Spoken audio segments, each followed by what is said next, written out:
In this video, we'll demonstrate how to add local files to Spotify, expanding your music library with tracks that may not be available on the platform. But before we dive into this guide, I'd like to invite you to hit that like button if you're eager to enhance your Spotify experience. Additionally, share your thoughts in the comments below.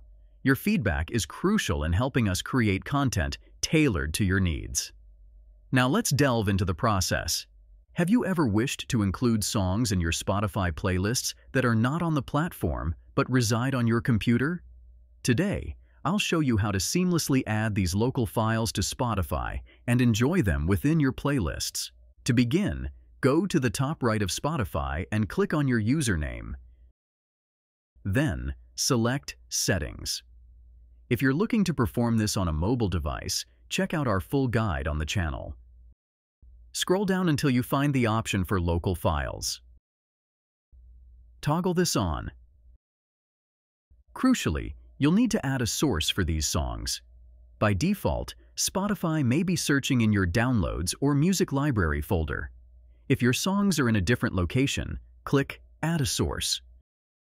Navigate to your desired folder and press OK.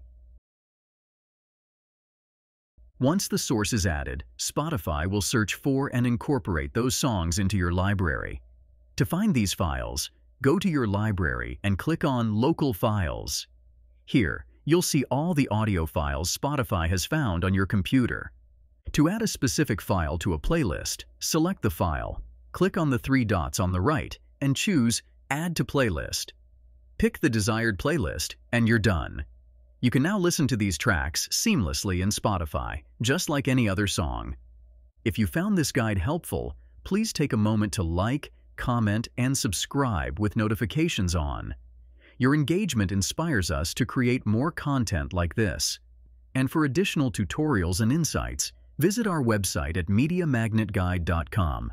Thanks for watching, and I'll see you in the next video.